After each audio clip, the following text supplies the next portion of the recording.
Speaking of Supreme Court, the Apex Court's decision to ban liquor sale around highways has hit the hospitality industry really hard. So how are hotel industry giants planning to cope with this current crisis? To find the answer, CNBC TV 18 Farah Bukwala Vora caught up with the top executives of Hyatt and Marriott hotels. Here's her report. I think the underlying motivation, which is safety and security, is something that everyone can understand and also agree with. Have you been able to assess the financial impact, if any, on the Hyatt Corporation or your operations in India? The Apex Court, there's reports in the press about different interpretations of the ruling. It's a wait-and-see approach. Patience, we've learned over 34 years, is principal asset for everybody to have in India as these things are worked through the regulatory system. I just wanted to understand if you could lay out your expansion plans in this market. So 34 years is a long time. And we've seen a lot of development in 34 years, from one hotel to 26, and that to double up to 52 by I think about 2025. You know, we believe that the judgment is to some extent being misconstrued from a hotel industry point of view. Okay.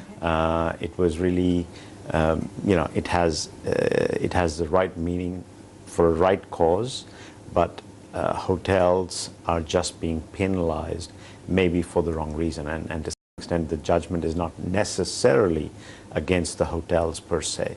So we are working with the government, with the officials to, one, continue to clarify and work together in figuring out ways of how we can get the hotels necessarily to be excluded from this particular ambit, and we are reasonably confident. Since the time the Supreme Court ruling has come into play, how has this really impacted properties in India? In many cases, some of these hotels are actually in locations which are, you know, were deemed as highways but are not necessarily highways, and we are working with state officials in declassifying some of these highways, and that work is still in progress. And from my perspective, if this lasts for a long period of time, yes, there will be considerable impact, which could then result in job losses. You know, the general consensus is that the hotel industry could be looking at a GST rate of about 18%, although, as you point out, the final rate is yet to be decided.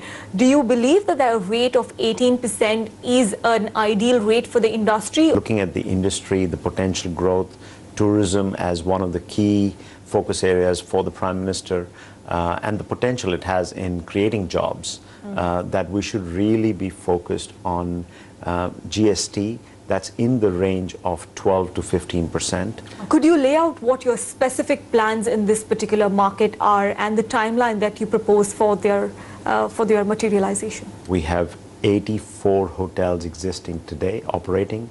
This year itself, we will cross the 100 mark in terms of operating hotels, and over the next 3 to 5 years, we would be targeting around 200 hotels in India. All right, time for a break, but up next, French dating